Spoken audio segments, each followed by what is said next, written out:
so to speak, prognosis for me as far as the what's going on with this whole coalition stuff in Israel is concerned. He had no prognosis for me whatsoever.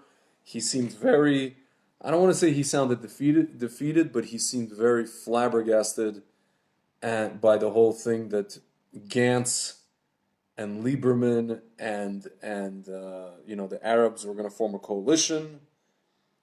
And he said, "Well, you realize this whole thing is just because I said I'm surprised Lieberman is even joining such a coalition because I know Lieberman is not the biggest fan of Arabs. He's a Jew from the former Soviet Union. He knows exactly what the KGB and the PLO did the Egypt and Syria, and I don't have to tell you guys the history unless you don't know the history. They can get into it if you want. Basically, but he said, yeah, Lieberman's participating in this just to get Bibi out of there. And then we were basically saying how like it could be that this whole thing, Gantz becomes the prime minister, and then there's the whole thing kind of dissolves as soon as Gantz realizes who he got into bed with, and Lieberman knows who he's in bed with, and then there's a vote of no confidence, and if there's a vote of no confidence, like in a parliamentary system, then Gantz becomes caretaker prime minister. And then I retorted back and I said that it could be something wacky is going to happen, and Bibi just has to go away from the political scene just before Pesach, and then some way, somehow, Rivlin just grows a pair and gives the mandate to Gideon Sar. That's a possibility, but he said he sounded very defeated because he said if this happens, God forbid, this is going to be horrible for just to forget about Harim, just the Torah world in general. We're talking about Lieberman, and now any conflict with Gaza with Hamas. Gantz cannot do anything because the Arabs, the 15 Arab, MKs will not support him. Any conflict with, they can't annex Judea and Samaria. We won't annex it, and now's the time to do it. It's not going to happen. The only hope we have is, right now they're actually in a conference, BB, and we hope that the same thing will happen. Just just like Bibi kind of got his ninth life, like a cat. I'm telling you, Bibi, it's incredible. And actually, Rabbi Kessin was also just amazed by this. That Bibi is he's like literally a cat that just like fell from 20 stories and lived. The guy was supposed to have his trial the day after tomorrow. Today is Sunday. He was supposed to have his trial on Tuesday because of this coronavirus thing. It was postponed to May, and a lot can happen between now and May, like the middle of May or something like that. May 24th, I think, or end of May.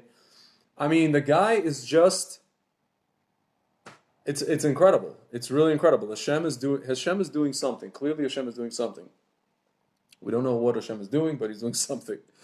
How he's going to unravel this whole thing. But we know it's still the month of Adar, and as we know, just when we think things are one way, like I said to you guys before in the first video that I made on the way on the walk when I was walking the supermarket, I said the story of Adar, actually of Purim, but also in general, Adar is when the knife is here, and then at the last second everything, with a fochu, flips on its head and goes in our favor. So, ladies and gentlemen, I mean, we got less than 2 weeks before for the month of Nisan, the month of Geulah. The only thing we can really do is daven, connect to Hashem, daven, and do mitzvot and learn Torah and just because if Rabbi Kessin is, feeling sort of defeated, then we know we're not in a good place here. We know something. We have to daven so that there's something that's about to happen doesn't happen. I asked Rabbi Kessin if he's flying. He said yes. He said, it is what it is. They're going to screen him when he gets, hopefully too long, too difficult, whatever the screening is that they do at the airport. And he said, I asked him because he lives in Lakewood when he's in the States. And he said, yeah, Lakewood's pretty quiet. Nothing really crazy is going on in terms of, because we know Teaneck is, pretty much on lockdown. And I think it's like, parts of Inglewood, I think in Bergenfield. My parents, they live in Fairlawn, and they told me that, the shul was closed. They didn't go for Shabbat to shul. That's the story, ladies and gentlemen. That's all I really have to report. Oh, and he said, but he said he's going to give a dynamite cheer, a lecture next Motzei Shabbat from Lakewood. You guys should really stay tuned to his channel. I think the video usually gets put up on Sunday afternoon or Sunday evening on his channel called Torah Thinking. Just type in on YouTube Torah Thinking, and that's his channel. So next Sunday, a week from now, literally, you're going to find his a shir about coronavirus and why it's happening and the logic and this and that he's going to give Motzei Shabbat in Lakewood. So that should be, he actually even told me, he's like, it's going to be probably a record-breaking lecture, one of his more record-breaking lectures that he's given in recent memory. So that's that, ladies and gentlemen. Let's hope that Hashem has mercy on us on many fronts. That he has mercy on us with this whole coronavirus thing. This thing ends. And he has mercy on us that doesn't. This is the most ministers that the Arab Party has ever had, ever in their history, in the state of Israel, and we're really, really close to having these guys hold a significant amount of power in the next government, and that's not going to be a pretty picture. You're going to have Arabs. You're going to have a guy who's like anti-Torah, another person who's like anti-annexing Judea and Samaria. He was for the Gantz. He was for the expulsion from Gush Katif. He said it was the right thing to do. Whatever it is. I mean, like, I don't know how any person with half a brain could look at what's going on with the rockets from Gaza and say there was a great move to pull Gush Katif. Like, you have to be, I don't know, it's maybe there's something I'm missing, maybe there's something I don't know, maybe he's like this military general, maybe there's things that he knows, sees that we don't see, who knows, but like, I mean, just on face value, the whole thing doesn't make any sense, what he's saying, Ladies and gentlemen, I really hope that, as far as Lieberman is concerned, I really hope that this is all just kind of a long game ploy. If it is, it's still a very dangerous one to get Bibi out of office and maybe to get like somebody like a Sar in. As great as that would be, this is not the way to do it. A better way to have done it would be to say, well, Bibi is going to have his trial, and Rivlin would say, well, we can't have a court. But lucky for Bibi, got postponed because of this coronavirus thing, and we need somebody to handle this issue. A caretaker. Honestly, I suspect that this is like, as Rabbi Pinto said, it's a tzarat. It's like a blemish. It's like leprosy almost. That's how people have to go into quarantine and isolation, and they can't be near people, and this and that, and obviously when the tzarat is, again, as when a person gets tzarat all over his body, that means he's completely purified spiritually, ritually. Oh, sorry, ladies and gentlemen. 1 second, let me just wipe here. Oops.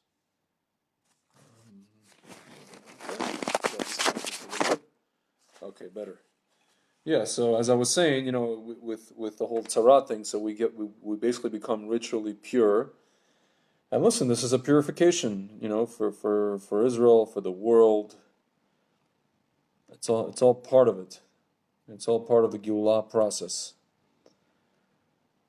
Yeah. In any event, ladies and gentlemen, tomorrow should be interesting. I'm going to be watching the markets. Possibly take a drive somewhere. Maybe go up north, maybe go south. We'll see. We'll see what happens. We'll see what happens. I need to leave the house. As necessary as it's been, you can kind of go stir crazy, Sure. Oh my goodness. Obviously, communicate with friends. We have WhatsApp, we have email, we have this, we have Facebook. Thank God, but at the end of the day, you need human connection, and this is the thing that this whole coronavirus is doing, it's kind of killing our human connection. Even if we're hanging out with our friends, we can't even like, we have to be like 10 feet away from them or 10 yards away from them, and the whole thing's just absurd, you know? Can't even shake your friend's hand. It's just, listen, it's a different reality. I always say, like challenges, these kind of things, paradigm shifts, they open up our consciousness to something else. They allow us to think, uh, I guess, from a different. They change our lens. The whole world needs to change its lens. For example, like I was just thinking, as much as I'm a sports fan, right? And I was just actually speaking to a friend like a few minutes ago, and he's a basketball fan, and he's just like, dude, there's no sports on TV. I don't know what to do with myself. He's like, he's like, I don't know what to do with myself. Apart from work, that's like, he's not married, whatever. He's like, there's no sports on TV. What do I? What I'm like, watch Netflix, whatever. He's like, there's no basketball. I would just watch a game right now. I would watch this. I would watch that. There's no. I'm a hockey fan. NHL suspended, soccer suspended, tennis suspended, basketball. Okay, like I used to be a fan of basketball. Still suspended. You know, so it's like, so we have these realities that we're used to in this routine, and now everything that we understand, now we actually have to think about like, okay, what is life? Even like these athletes, they're just like there's other things in our lives besides throwing a basketball through a hoop, or shooting a piece of rubber into a net, or a piece of leather into a net past the goalie, or bashing another guy's brain in, or hitting a felt ball across the net to the other guy back and forth, you know, over and over again. Like, as again, I'm a former tennis player. You know what I'm saying? Like, at the end of the day, what do these things all mean? Yeah, it gives us hope. It gives us, whatever, entertainment and this and that, and kids can look up to somebody. But the question is, I always go back to this question, and it was this discussion. I remember I was sitting in, I was, it was, this was like years ago in high school. I asked one of my teachers, I said, we were having a discussion about why do athletes get paid millions of dollars? They get paid more than doctors, unless you're like some crazy, even some the craziest doctors don't make as much as athletes per year. And one of my teachers responded, I'll never forget the response. He goes, and he was actually the coach of our football team as well. And he said, listen, I hear you, but the question is, do 20,000 people come to watch a doctor perform a surgery? And I said, no. And he goes, there's your answer. Unfortunately, 20,000 people do not come to a stadium to watch, do not pay money to buy tickets to come watch a doctor perform, triple bypass surgery or any kind of surgery, right? As more valuable as a doctor is than an athlete to society, nobody's coming to watch him perform surgery. That's just the reality.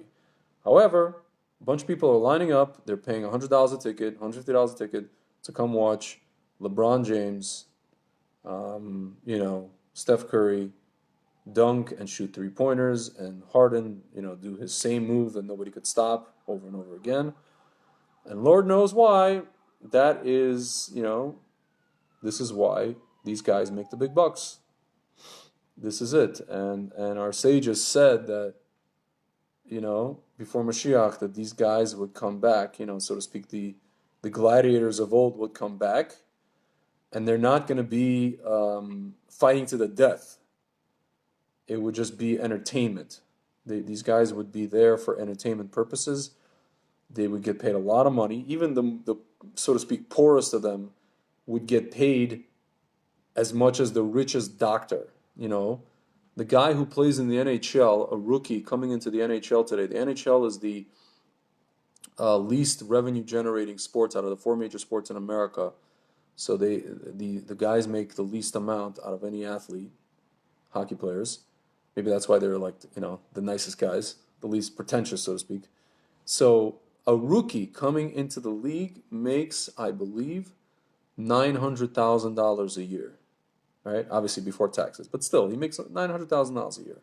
This is like a 21, 20, 22-year-old guy, you know, who just before that was, making like maybe 30K, maybe even less, playing in some junior league or wherever he played, unless he played in like Russia, maybe he made more in Russia, but he comes to the NHL, he makes $900,000 a year, right? So these guys, they are wealthier than some of the top surgeons and specialists in the world, these hockey players. So the question is, again, what value do they bring to society? They bring some value to society, but is it greater than a doctor? Or even a lawyer? Or even a scientist? Can Artemi Panarin of the New York Rangers come up with a coronavirus cure? No, but he can film his friends Pavel Buchnevich and Igor Shesterkin on Instagram for 30 seconds playing FIFA. That's what he could do. And these guys are multi-millionaires. These guys are They paid. He just signed the contract. Artemi Panarin signed I believe it's a 7-year contract with the New York Rangers, $11 million a year. They offered him. They were in a battle with the Islanders in the offseason. They offered him, I think it was the same amount of money, maybe even a little less, but he really wanted to come to play in New York and the Rangers. The guy makes $11 million a year, and he's not even like, he's one of the highest paid hockey players in the world, but he's not even close. It's not even close to like what an average guy like on the Knicks makes, which is like about $10 million a year. An average NBA player. Average NBA player. Artemi Panarin is like one of the top 5 players in the world in hockey, and he makes only $11 million a year. But again, our sages were talking about this. They said there would be gladiators, modern gladiators. They're not fighting to the death. They're fighting to entertain us. It's like what's his name said in Gladiator in the movie. Are you not entertained? What's his name's character? Maximus. I forget his name. The actor now, he's Australian. All I can remember is they did his character in South Park, fighting round the world. What is his name? Oh my goodness, now I have to look it up. This is not. See, now we live in an era, if you forget something. Russell Crowe. Okay, there we go. I didn't even have to finish typing the thing, and I remembered his name. Okay. Russell Crowe's character. So, are you not entertained? So now, all our entertainment. I mean, listen, we have other things we can watch. Podcasts, we can watch. In my case, I can watch old hockey games from the 80s and 90s, which were way more entertaining than the ones today. Basketball, which was amazing in the 90s and 80s compared to now. Guys, you can argue with me all you want. Much better.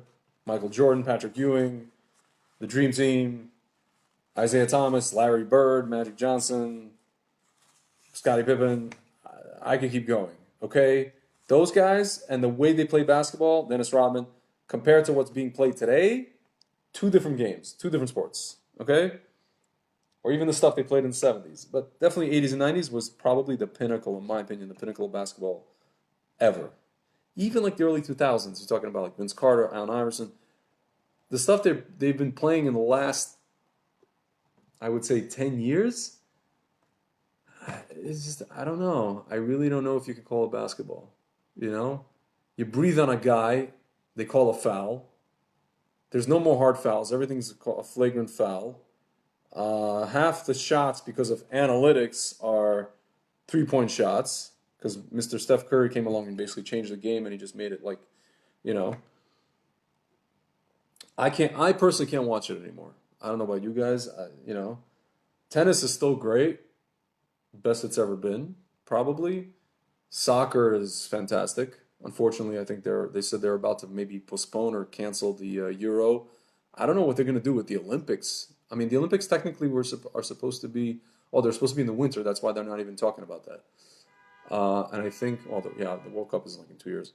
Euro they might cancel. We're not sure, but the Olympics are supposed to be not in the winter.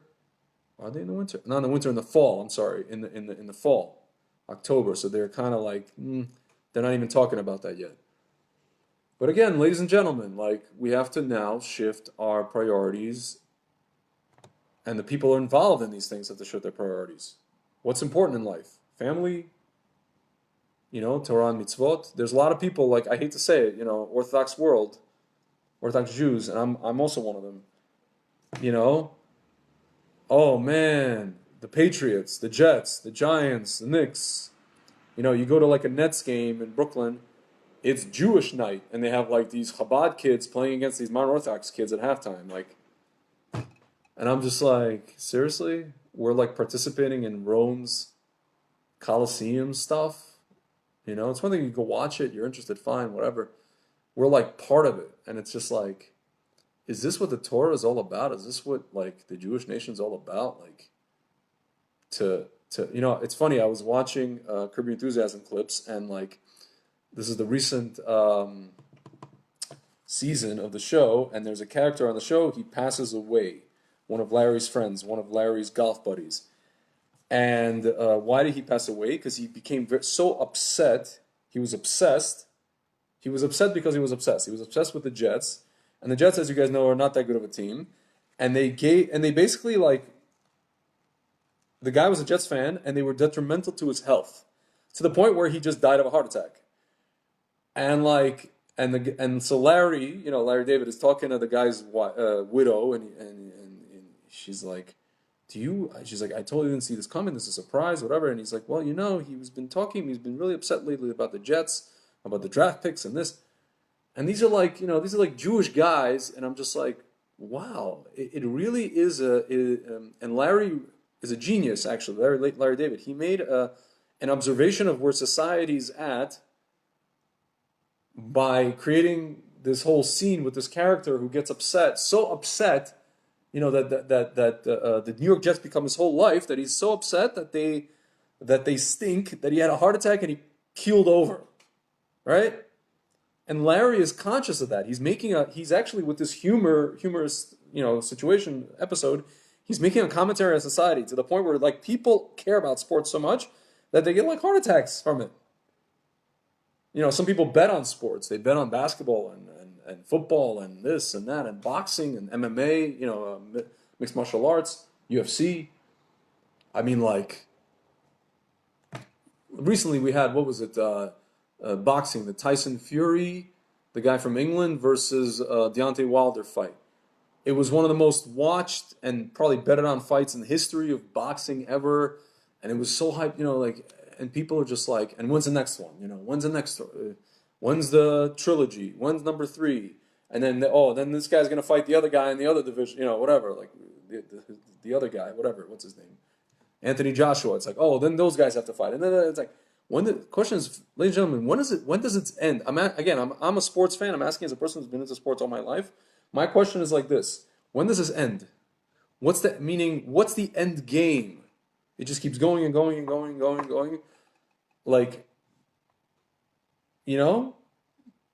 are we not entertained? You know what I'm saying? Are we not entertained? And the question is, what's actual entertainment? What is the thing that gives human beings real simcha, real joy, not temporary instant gratification? What is lasting, permanent, sustained joy? Simcha. And not this like, cheering and, if your team wins, yay, whoop-de-doo. If your team stinks, like, whatever. Depression. You know what I mean? I remember like all those Red Sox fans when the Red Sox lost in 1986, people were walking around like, I think people had committed suicide because Bill Buckner let a ball go under between his legs. Or, the people that were like Cubs fans for years and years until the Cubs finally won, like people were like going into like, they're becoming like depression cases because their teams haven't won in like forever. I remember like the Rangers won the Cup in 1994. There was some old lady sitting and they showed her holding up a sign. She said, "Now I can die in peace." Oh, what? You're not going to die in peace if the Rangers don't win? Like, seriously? Like, it's hockey, lady. I used to play hockey in high school. It's my favorite sport. I'm obsessed with it. But at the end of the day, it's a freaking game that adults play. They get paid to play it. It's a piece of rubber that somebody's like, adept at like, moving around and passing and skating and whatever. Listen, it's a beautiful game, but like, is it going to be the deciding factor in the, I don't know, how you live your life or how you feel about yourself? Like, honestly, I don't know. It's just it's a little crazy, ladies and gentlemen. And I think what's happening right now in Western society with this coronavirus thing and everything is really here to open our eyes to see and to maybe anticipate what's real simcha. What is real simcha supposed to look like in the world? Is it the Stanley Cup Finals? Is it the NBA Finals? Is it LeBron dunking? Is it the All-Star game? Is it the Super Bowl? No, not. Is it the US Open or Wimbledon or the French Open? Is it Roger Federer's records or Nadal or whatever? Is it the Euro or the World Cup or the Olympics? It isn't. I hate to tell you guys, it's not. And was the fundamental battle between, this is the story of Hanukkah. It's a fundamental battle between Klal Yisrael and Greece. Greek culture is the veneration, not say physicality is bad, but the veneration and the putting on a pedestal of physicality as the end-all, be-all, and the penultimate of existence versus spirituality, versus the Torah, versus mitzvot, versus something that transcends what we can see with the human eye. It's something much deeper. And I think that, in advance of what Rabbi Kessen's going to tell us, which is probably deeper than what I was just talking about, I think this is just the tip of the iceberg of what Hashem wants from us. He wants us to rethink existence. And we're going to have a lot of time to rethink it and think about it because we're in isolation, as much as we have YouTube and Netflix and this and that. But at the end of the day, we are now rethinking our existence. We have to also look, we're going to be looking at the markets.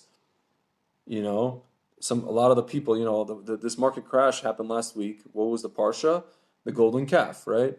So a lot of these people, they live and die by what happens in the markets. They've turned this thing into a golden calf, right? Yeah, it's their whatever retirement and this and that and the other. But that's like all of Western society. So now the question is like, what's the value of money, right? Does it have any value? You know what I'm saying? I'm talking like real here, not just philosophical question. It's an actual question. Does it have any value? There's a law that says that we're supposed to know how many US dollars are in circulation at any given time, and we haven't, the Fed has not released that number in years. And I feel like if we knew what the number was, the dollar would go to, the value of the dollar would go to, the same toilet paper that we can't acquire. I think toilet paper, it's funny now that toilet paper is the most valuable commodity. It's ironic.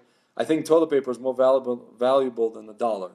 And it might be a siman, a sign from Hashem that the dollar is about to go to the level of toilet paper. In any event, yeah, ladies and gentlemen, this is it. This is the paradigm shift, the beginning of the paradigm shift for us, and we have to rethink our existence, especially the Jewish people. We have to rethink, why are we here? What are we here for? Fun and games? Are we here for, what a lot of people I know, they say enjoying life, so to speak, having fun? Yeah, listen, there's nothing wrong with having fun, but is that the goal of life? Is that the end all be all? Or are we here for meaning? Are we here for something much deeper and greater than ourselves, something that transcends physicality? That's it. I think that's what this whole thing is meant to do. Just my 2 cents. All right, friends. I'll talk to you soon.